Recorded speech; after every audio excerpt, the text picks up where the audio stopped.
Alright, here we go at No Reserve is our hard to find 79 Jeep Cherokee Chief. So it's a factory two-door. The Chiefs only came with a two-door, and what's cool with the Chiefs is they're a lot like basically a two-door Wagoneer. But they have the metal factory fender flares. But this is a project vehicle, runs and drives. Runs really good. We picked it up a couple years ago, and as I mentioned in the ad, we're just did a few things to it to make sure it always fires up and runs good. So we did, new distributor, new carburetor, rebuilt carburetor, full tune-up, starter solenoid, alternator, and a bunch of other things in there. Just at fuel pump, just to make sure it always fires up, and it always fires up, even if it sits for 4 or 5 months. It might take a couple pumps, but once it's warmed up, I'll show you it fires really fast. It's had a bunch of paint jobs, but this is the original color combo. You'll usually have on the bottom, where it's been kind of like a line extra Rhino lined on the factory fender flares, and the bottom, usually those are black, and it'll say, you have a decal that says Chief. But it is gray, but it has had a few paint jobs, and you'll see on the other side, it's kind of like a Mako paint job, so you're going to have your flaking and stuff kind of just throughout. The paint job, definitely is no good. I'll just throw that out there right now. It does have some rust, but it's pretty minimal for these trucks. But I'll get in depth into it. So somebody started sanding down on it on this driver's side.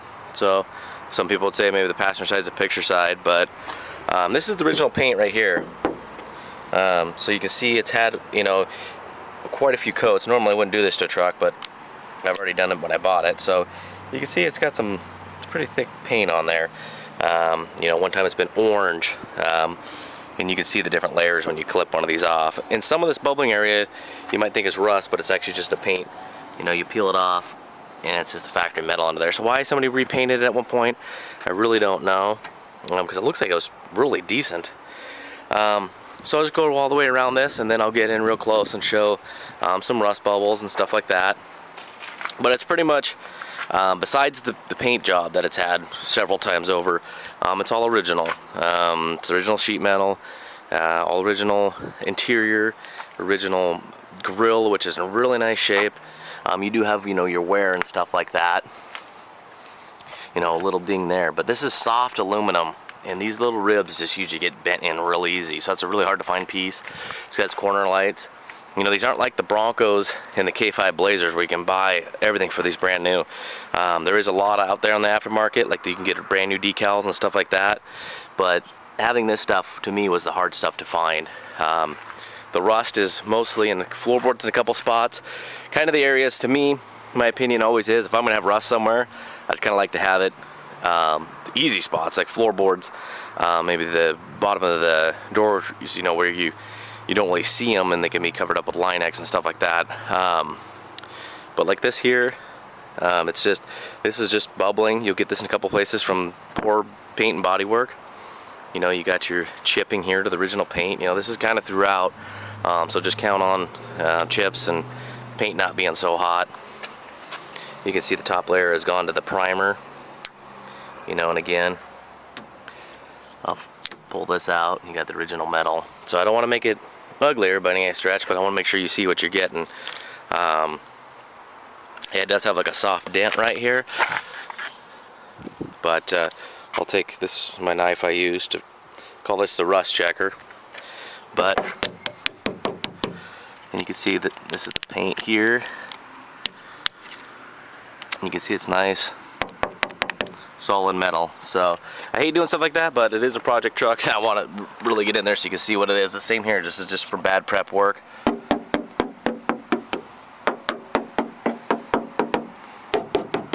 You can just hear nice metal.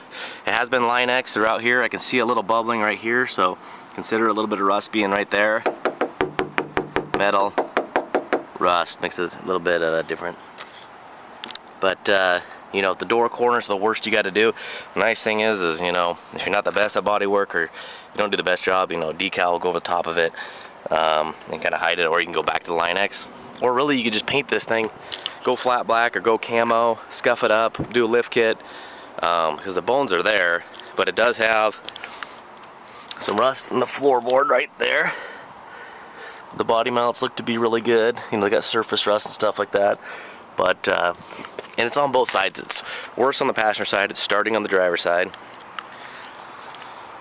You know, the rain gutter's good. The roof doesn't have a sunroof cut in it. No big holes, no big dents. Nobody had a party up there. But you know, it's a 40, you know, almost a 40-year-old truck. So it does have, you know, your weather stripping, and your windows don't roll down that good, stuff like that. But all your lights work. Clutch feels good. It's a hard to find 4-speed.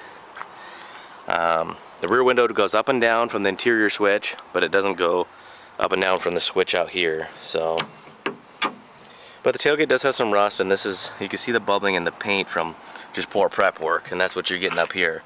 The rust lies right down here. So if you can, I'd find a replacement for this tailgate, because to me, you can get one, the tailgate you can get off a Wagoneer for, you know, for probably 2 decades that will work on this thing. So that's going to be a part you can find and outsource. You know, the spare tire cover closes okay, but it is a little loose down here. I'll tighten that up. It's got an aftermarket bumper with a hitch. You know, it's glass isn't cracked. No chips in the glass. You know, the original weather stripping around is looking decent on the rear window. Got a little chip here, and I think that's original glass. This was actually traded in on a new Jeep Cherokee almost about 2 years ago when we purchased it. We got it from a Jeep dealer. So I think they were starting to do some restoration work and just decided to go buy a new one. But I'll take you over here, you know, knock on. It seems really nice and solid. It's been Line-X'd, and all the way in the back area has been Line-X'd. I'll show that. But you know, you got your paint chipping off. It's pretty much sanded all the way down here. Got a little filler here, it sounds like. So you can see it's nice solid metal. It's a little deeper sounding because the Line-X, you know, Line-X has been taken off on the fender flare and on the outside here, so it's kind of why I'd follow with the rest of it, just sand it down. We'll get it blasted, but you can see it's nice metal underneath there. Sounds nice and solid. Got a little rust there. Again, makes that deep sound. You know, no rust. Makes it kind of that deep sound. So, again, you can start to see floorboard starting a little bit. Take you on the inside. Door shut good. Nice gaps. Again, it's just all original, so it's used and worn. The door cards or the door panels, whichever ones you call them, got weathering.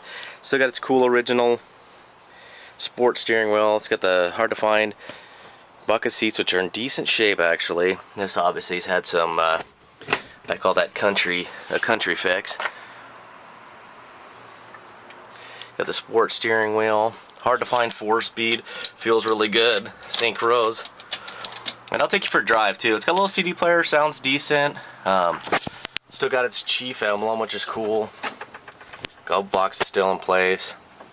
Dash pad's in really good shape, except for unfortunately this happened. So you could go through a couple cheap fixes to make it look decent. Rear seat, I think, looks like it's been recovered at some point.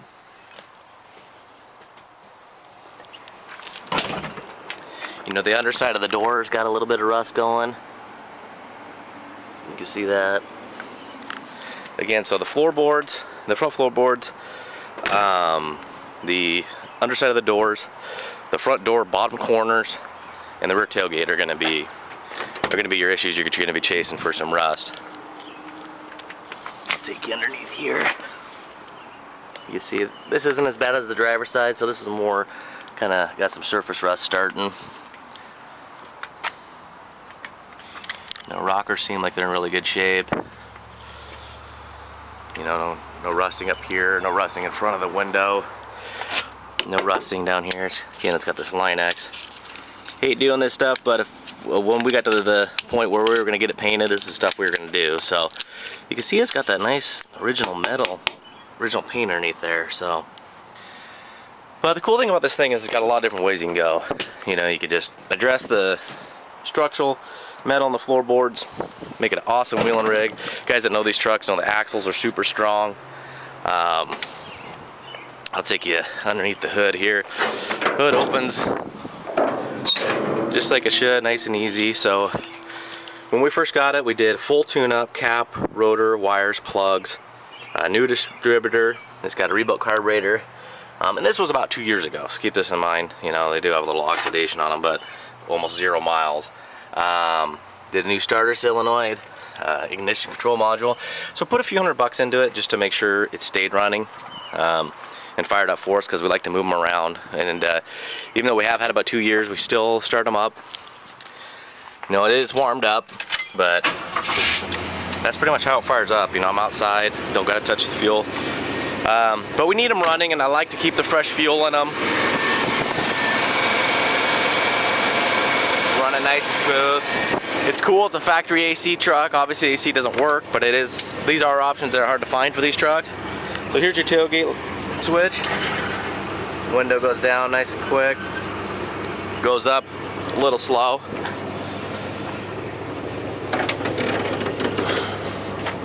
The tailgate, you got to really slam it to latch it, and sometimes it doesn't. So I recommend taking up this panel if you're going to keep this tailgate, juicing up all this stuff and get it cranking again. You got your original mat, which is in good shape throughout the whole truck. The original mat's in good shape. It's been Line-X'd, I think only up to the rear seats, so the rear tub, but it's been Line-X'd, or of some type of bed liner. It might not be Line-X, but it's sprayed pretty thick and heavy. So it's good back here. It's got a roll bar put in it.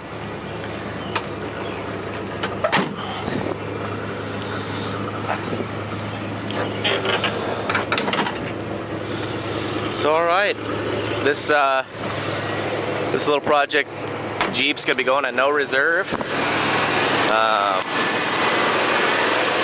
So it'll be a 7-day auction. It's good luck. Alright, here we are in our cold start video of our 78 Jeep Cherokee Chief. It's the 2-door.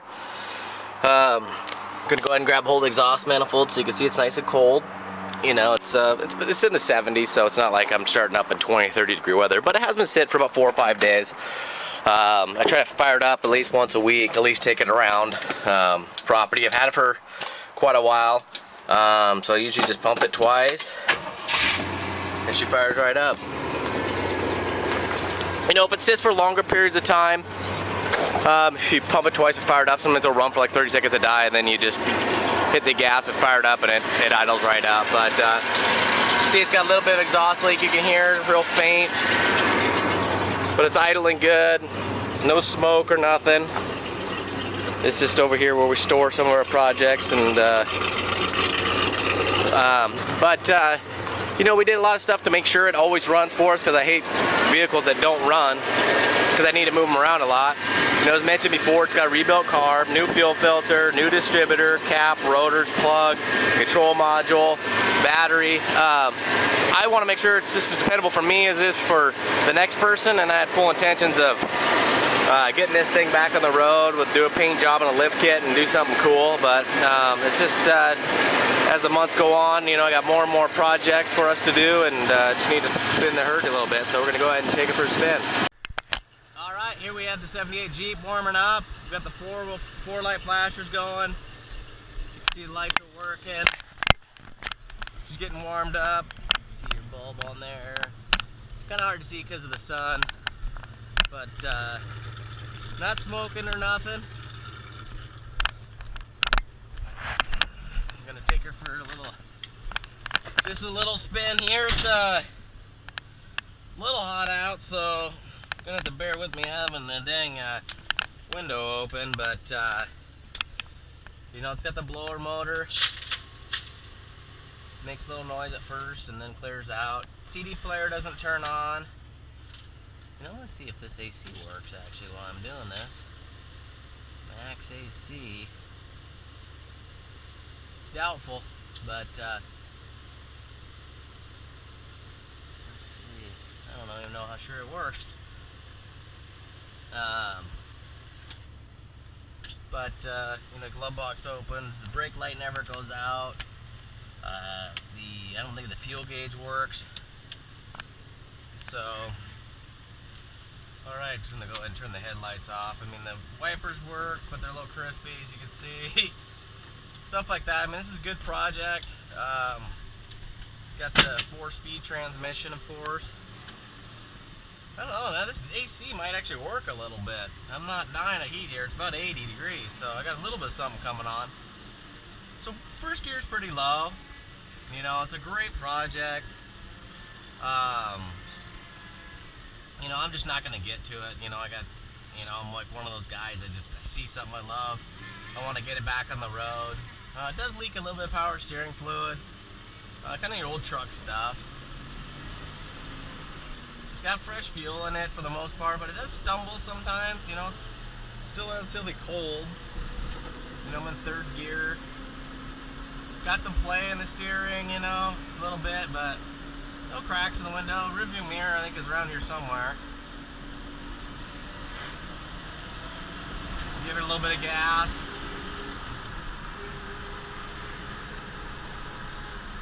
In fourth gear, I mean, goes down the road pretty good, really. I mean, yeah, let's see. I don't know. I mean, if you're in Florida or something, it's probably not gonna feel that great. But I'm getting a little cool down here. It's not too bad. But I'll do a U-turn here. You know, I feel like when I'm going on the road, I hold the steering wheel a little to the left. You know, if it's something that you're planning on hitting the trails with, or kind of want to make it every once in a while a daily driver out of it, you know, I just go over it. We've done a lot of the main stuff to keep it a dependable rig. I usually start out in second gear if I'm on the flats like this. You know, I love this steering wheel. These will sometimes get a couple $100 for these things on eBay. You know, you got some rattles, you know, stuff like that. Gonna give her a little gas. Then fourth gear. So, you know, if you want to take it on the freeway, you know, it goes.